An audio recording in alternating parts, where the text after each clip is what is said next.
Bom, meus amigos, voltando aqui a essa miniatura, ela tem algumas curiosidades. Essa aqui é uma Corvair Yenko. Por que tem desse nome? Ah, ainda tem o sobrenome Stinger, que é ferrão. Porque se vocês forem pensar, tipo como se fosse no desenho do Pica-Pau ou algum outro desenho mais antigo, como da Hanna-Barbera, o que acontecia? Vinha um mosquito, né, uma abelha, e fazia uma picada aqui e a pessoa corria, né? Por isso que os americanos têm um pouco disso aí. Eu penso que é isso, né? Pelo que eu entendi na ideia da tradução do nome.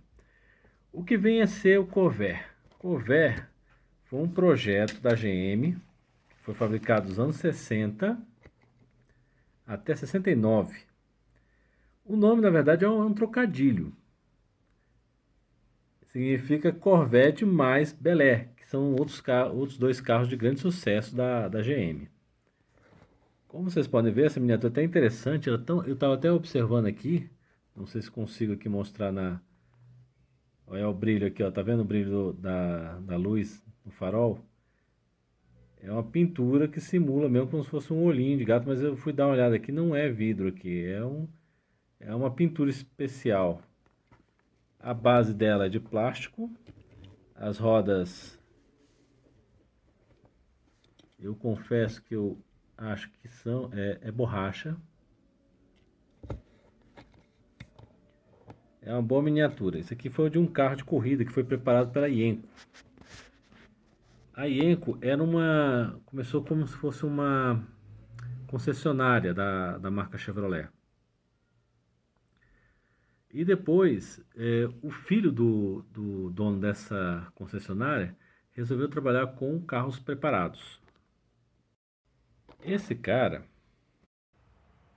ele foi responsável por muitas coisas dentro da GM. Primeiro, como vocês podem ver aqui, isso aqui isso foi a primeira tentativa da GM de fazer um motor desculpa, refrigerado a ar. Eles quiseram copiar a Volkswagen, porque estava indo bem de preço, era um carro popular.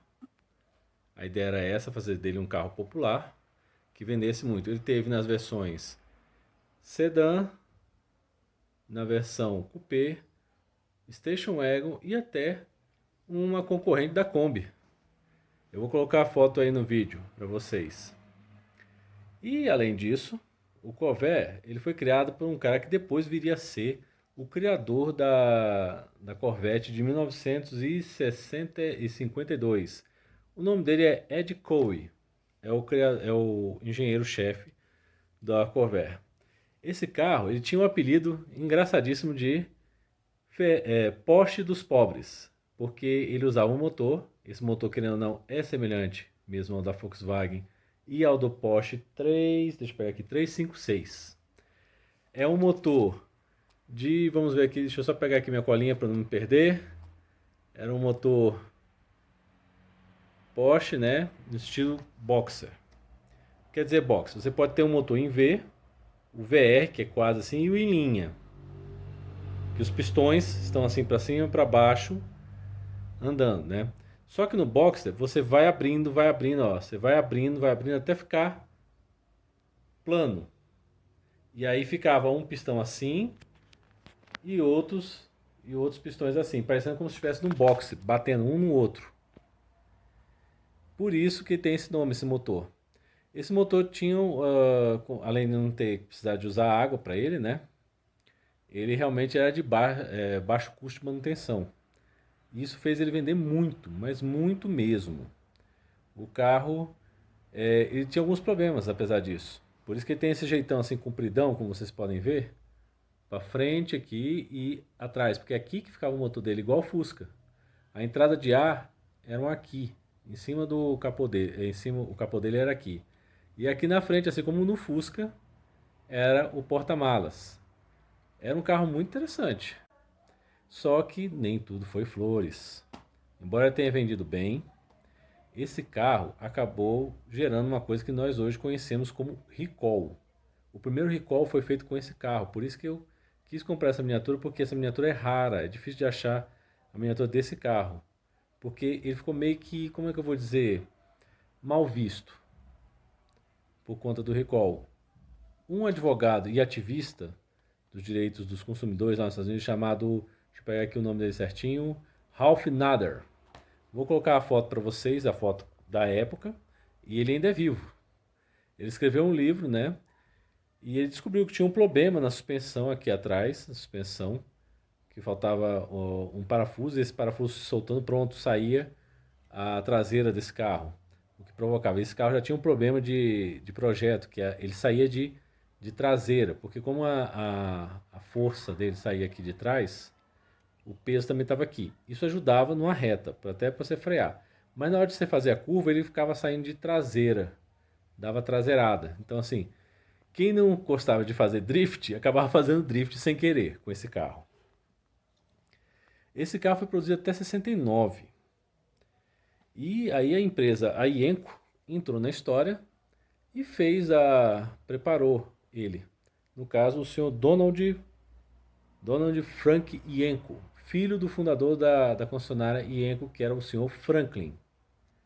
Ele gostava de correr. Ele gostou do carro, embora ele já pegou o carro na época da fase ruim. Mas ele gostou do carro, aumentou a potência dele, chegou a 240 CV. Esse aqui, exatamente esse modelo que é a miniatura em questão. E aí ele ficou famoso. A partir daí ele deixou de ser concessionária e virou tipo uma espécie de preparador de carros. Depois do Sting ainda tivemos o Vega, e aí ele se dedicou e também se dedicou ao Camaro. Então muita gente queria um Camaro preparado por ele. Mas foi esse carro que começou digamos assim, a origem para surgir o famoso Camaro Ienco. Outro detalhe que a gente tem que deixar claro também aqui, ele foi o primeiro carro de série a usar turbo. Naquela época o turbo já deu problema. Hoje também anda dando um pouquinho de trabalho aí pro pessoal da mecânica aí com os 1.0 turbo, né? E assim, naquela época também já dava, por conta da questão de pressão, o pessoal ainda não sabia como trabalhar alguns detalhes da máquina. E esse carro foi o primeiro. Foi o primeiro a colocar turbo, oferecer o turbo na linha dele de montagem, no início dos anos 80. Bom, esse carro, essa é a importância desse carro, porque ele foi o que trouxe o turbo e foi ele que começou a moda do recall.